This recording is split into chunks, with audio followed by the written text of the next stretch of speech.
Hi children, welcome to Math Rhythm. This is chapter 7 of class 8 CBSE comparing quantities. இந்த வீடியோல நம்ம என்ன பண்ண போறோம்னா exercise 7.3 ல உள்ள sums எல்லாம் சால்வ் பண்ணலாம். ஓகே? So exercise 7.3 ல first sum என்ன கொடுத்திருக்காங்க? The population of a place increased to 54,000 in 2003 at a rate of 5% per annum. ஒரு இடத்துல உள்ள population வந்து ஒவ்வொரு வருஷமும் 5% increase ஆயிட்டு வருது. ஸோ அந்த மாதிரி ரேட் ஆஃப் இன்க்ரீஸ் வந்து 5% இருக்கும்போது 2003ல அந்த பிளேஸோட பாப்புலேஷன் வந்து 54,000 கொடுத்துருக்காங்க. ஓகேவா? ஃபர்ஸ்ட் கொஸ்டின் என்ன கேட்டிருக்காங்க? Find the population in 2001. அப்போ 2001ல் அதோட பாப்புலேஷன் எவ்வளோ இருந்திருக்கும்னு கேட்டிருக்காங்க. இப்போ இந்த சம்முக்கு நம்ம காம்பவுண்ட் இன்ட்ரெஸ்ட் ஃபார்முலா எப்படி அப்ளை பண்ணுறதுன்னு சொல்கிறேன். ஸோ காம்பவுண்ட் இன்ட்ரெஸ்ட் ஃபார்முலா என்ன? Amount is equal to principal into 1 + r/100 the whole power n இல்லையா?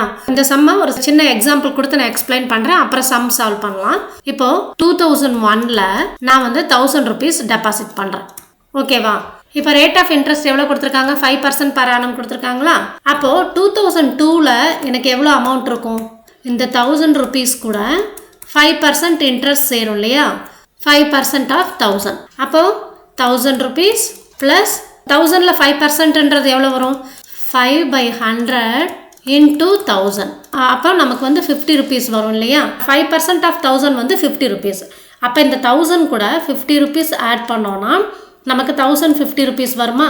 ஓகே, இதுதான் வந்து 2002ல் எனக்கு இருக்கிற அமௌண்ட்டு. இப்போ 2003ல் எனக்கு எவ்வளோ அமௌண்ட் இருக்கும்? இந்த 1050 ப்ளஸ் 1050யோட 5% எவ்வளவோ அது இல்லையா? 5% ஆஃப் 1050. ஸோ 1050ல் 5% எவ்வளோன்னு ஃபைண்ட் அவுட் பண்ணலாம். இதை சால்வ் பண்ணால் நமக்கு 52.5 வருது. 1050 ப்ளஸ் 52.50 இல்லையா? 1050யோட 52.50 ஆட் பண்ணால் 1102.50 வரும் இல்லையா? இப்போ நமக்கு 2003ல் 1102.50 அமௌண்ட் இருக்கும். இப்போ நமக்கு amount in 2003 is equal to money deposited in 2001 into 1 + r/100 the whole power n என்ற ஃபார்முலா யூஸ் பண்ணி நமக்கு 2003ல் எவ்வளோ அமௌண்ட் இருக்குன்றதை டைரெக்டாக ஃபைண்ட் அவுட் பண்ணிடலாம் இல்லையா? இப்போ நம்ம 2001ல் 1000 டெபாசிட் பண்ணியிருக்கோம் எக்ஸாம்பிளுக்கு எடுத்துகிட்டு நம்ம சால்வ் பண்ணியிருக்கோம். இதுவே வந்து நமக்கு இப்படி கொடுத்துருக்காங்க. 2003ல் நமக்குள்ள அமௌண்ட் வந்து 1102.50. ஆனால் எவ்வளோ மணி டெபாசிட் பண்ணோன்றது நமக்கு தெரியாது. ஓகேவா? அதை நம்ம பீன்னு எடுத்துக்கலாம். ரேட் ஆஃப் இன்ட்ரெஸ்ட் வந்து 5% கொடுத்துட்டாங்க. டைம் டியூரேஷன் வந்து 2 years. 2001ல் டெபாசிட் பண்ணிவிட்டு 2003ல் நமக்கு அந்த அமௌண்ட்டு கொடுத்துருக்காங்க. அப்போ 2 years இல்லையா டைம் பீரியட்? இதை சால்வ் பண்ணால் நம்ம இதோட பிரின்சிபல் ஃபைண்ட் அவுட் பண்ணிடுவோம் இல்லையா? மணி டெபாசிட்டட் இன் 2001 வந்து நமக்கு கிடைச்சிடும். இதே கான்செப்ட் தான் நம்ம இங்கேயே அப்ளை பண்ணணும். 2003ல் எவ்வளோ பாப்புலேஷன் இருந்ததோ அது கொடுத்துருக்காங்க. ஓகேவா? 2001ஓட பாப்புலேஷன் கேட்டிருக்காங்க.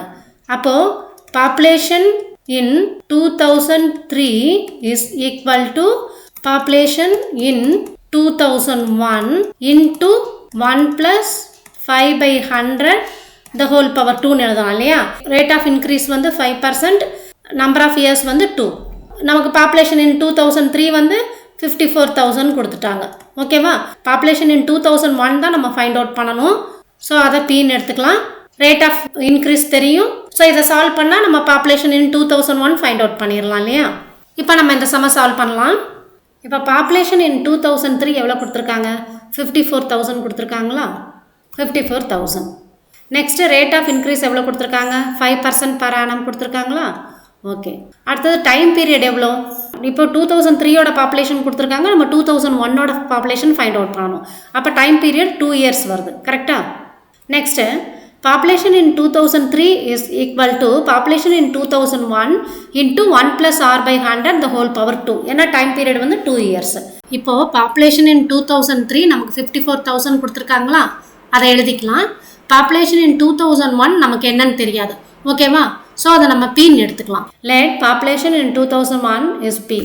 அப்போது நம்ம பாப்புலேஷன் இன் 2001 பீன்னு எழுதிக்கலாம். இன்ட்டு 1 + ஆறுன்றது 5%. அப்போ 5/100. நம்பர் ஆஃப் இயர்ஸ் வந்து 2. So the whole power 2. ஓகேவா? இப்போ இதை சால்வ் பண்ணலாம். 1 + 5/100னா நமக்கு என்ன வரும்? 1 + 5/100 இஸ் ஈக்குவல் டு 100 நம்ம எல்சிஎம் எடுத்தோம்னா 100 + 5ன்னு வருமா? So this is equal to 105/100. ஓகேவா? அப்போது 54,000 is equal to P into 105/100 whole square. அப்போ நம்ம P தான் ஃபைண்ட் அவுட் பண்ணணும் இல்லையா? P into 105/100 the whole square is equal to 54,000. கரெக்டா? P is equal to 54,000 into 100/105 whole square னு வரும் இல்லையா? ஏன்னா நம்ம லெஃப்ட் சைடில் இருந்து 105/100 ரைட் சைடுக்கு மூவ் பண்ணும்போது 100/105 ஆயிரும். இப்போ P is equal to 54,000 into 100/105 into 100/105 எழுதலாம் இல்லையா? ஸோ இதை சால்வ் பண்ணோன்னா நமக்கு என்ன ஆன்சர் வரும்னா 48,979.59. ஆனால் பாப்புலேஷன் நம்ம டெசிமல் பாயிண்ட்ல சொல்ல மாட்டோம் இல்லையா? ஸோ இதை வந்து நம்ம ரவுண்ட் ஆஃப் பண்ணி எழுதிடலாம். அப்போ 48,918 வரும். ஓகேவா? So this is equal to 48,980. Population in 2001 is equal to 48,980. புரியுதா? செகண்ட் ஒன் என்ன கேட்டிருக்காங்க? What would be its population in 2005ன்னு கேட்டிருக்காங்க. பாப்புலேஷன் இன் 2003 எவ்வளோ இருக்கு? 54,000 இருக்கா? நெக்ஸ்ட்டு ரேட் ஆஃப் இன்க்ரீஸ் எவ்வளோ கொடுத்துருக்காங்க? 5% கொடுத்துருக்காங்களா? நெக்ஸ்ட்டு டைம் பீரியட் என் வந்து 2 years. 2003 to 2004 1 year, 2004 to 2005 1 year. அப்போ டைம் பீரியட் வந்து 2 years. So population in 2005 is equal to population in 2003 into 1 plus r/100 the whole power 2. கரெக்டா? இப்போ பாப்புலேஷன் இன் 2003 எவ்வளோ இருந்தது?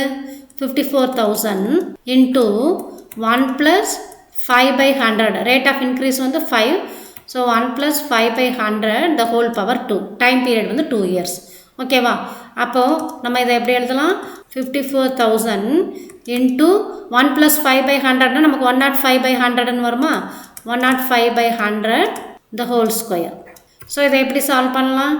54,000 into 105/100 into 105/100 எழுதலாமா? ஸோ இதை சால்வ் பண்ணால் 59,535 வரும். ஓகேவா? So this is equal to 59,535. So what is the population இன் 2005? 59,535. ஓகேவா? புரியுதா? நெக்ஸ்ட் சம் போலாமா? செகண்ட் சம் என்ன கேட்டிருக்காங்க? இன் அ laboratory the count of bacteria in certain experiment was increasing at the rate of 2.5% per hour. Find the bacteria at the end of 2 hours if the count was initially 5,06,000.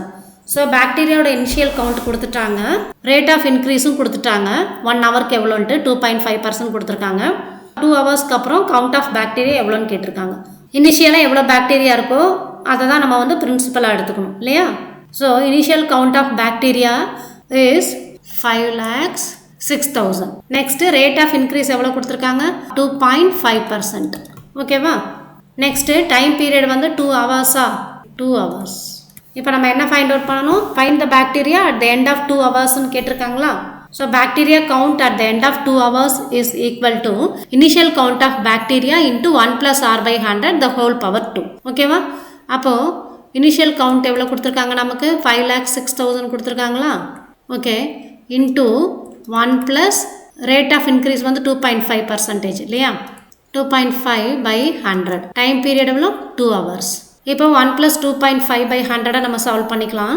1 + 2.5/100. இப்போ 100 LCM எடுத்துக்கலாம். அப்போ 100 + 2.5 வருமா? This is equal to 102.5 divided by 100 வரும். கரெக்டா? இப்போ இதில் நம்ம அந்த டெசிமல் பாயிண்ட்டை ரிமூவ் பண்ணிக்கலாம். அப்போ என்ன பண்ணலாம்? நியூமரேட்டரையும் டினாமினேட்டரையும் 10ஆல் மல்டிப்ளை பண்ணிக்கலாம். ஓகேவா? அப்போ எப்படி வரும்? நமக்கு 1025 டிவைடட் பை 1000 வரும். கரெக்டா? ஸோ அப்போ நம்ம இதை எப்படி எழுதலாம்னா 5,06,000 into 1025 divided by 1000 into 1025 divided by 1000. So இதை நம்ம சால்வ் பண்ணோன்னா நமக்கு என்ன ஆன்சர் வரும்னா 531,616.25 வரும். ஸோ இதை வந்து நம்ம ரவுண்ட் ஆஃப் பண்ணிக்கலாம். அப்போது 531,616 தான் வரும். ஏன்னா இது வந்து 0.25 தான் இருக்குது. ஓகேவா? 0.5 கீழே தான் இருக்குது. ஸோ நம்ம 616 தான் எடுத்துக்கணும். So bacteria count at the end of 2 hours நமக்கு எவ்வளோ வருது? 5,31,616 வருது. புரியுதா? இந்த சம்மு கிளியராக இருக்கா? நெக்ஸ்ட் சம் போகலாமா? இப்போ தேர்ட் சம் என்னன்னு பார்க்கலாம். A scooter was bought at rupees 42,000. 42,000க்கு ஸ்கூட்டர் வாங்கியிருக்காங்க. Its value depreciated at the rate of 8% per annum. So அதோட வேல்யூ டிக்ரீஸ் ஆகுது. ஸோ 1 இயர்க்கு அப்புறம் அதோட வேல்யூ என்னன்னு ஃபைண்ட் அவுட் பண்ண சொல்லியிருக்காங்க. So value of a scooter when it was bought தான் பிரின்சிபல். ஓகேவா? அது எவ்வளோ? rupees 42,000. Next rate of depreciation வந்து 8% per annum கொடுத்துருக்காங்களா? Find its value after 1 year. So time period எவ்வளோ? 1 இயர். ஓகேவா? இப்போ நம்ம value of scooter after 1 year find out பண்ணணும் இல்லையா? So value of the scooter after 1 year is equal to present value into 1 minus R by 100. ஏன் minus போடுறோம்? இங்கே வந்து டிப்ரிசியேஷன் கொடுத்துருக்காங்க, வேல்யூ டிக்ரீஸ் ஆகுது. So 1 minus R by 100 the whole power n. ஓகேவா? Present value என்ன? 42,000. ஓகே, 42,000 இன்டூ 1 மைனஸ் 8 by 100 வருமா? Rate of depreciation 8 கொடுத்துருக்காங்க. நம்பர் ஆஃப் இயர்ஸ் வந்து 1. ஓகேவா? ஸோ இப்போ இதை சால்வ் பண்ணலாம். 1 மைனஸ் 8 by 100னா நமக்கு என்ன வேல்யூ வரும்? 100 எல்சிஎம் எடுத்தால் 100 மைனஸ் 8 வருமா? அப்போ 92 by 100. So this is equal to 42,000 into 92 by 100. ஏன்னா இது வந்து பவர் 1 தான் இருக்குது. ஸோ 1 டைம் தான் நம்ம எழுதுவோம். ஸோ இந்த 2 zeros கேன்சல் பண்ணிக்கலாம். 420 into 92 நமக்கு என்ன வேல்யூ வருதுன்னு பார்க்கலாம். 420 into 92 is equal to 38,640. So value of the scooter after 1 year is equal to rupees 38,640. ஓகேவா? புரியுதா இந்த சம்ஸ் எல்லாம்? ஸோ கிளியராக இருக்கா உங்களுக்கு? காம்பவுண்ட் இன்ட்ரெஸ்ட்னா என்ன, காம்பவுண்ட் இன்ட்ரெஸ்ட் ஃபார்முலா எங்கெங்கெல்லாம் அப்ளை பண்ணணுன்றது கிளியர் ஐடியா இருக்கா? ஓகே, நெக்ஸ்ட் வீடியோவில் நம்ம அடுத்த சாப்டர் ஸ்டார்ட் பண்ணலாம். Algebraic expressions and identities. ஓகேவா? Thank you children. தேங்க்ஸ் ஃபார் வாட்சிங்.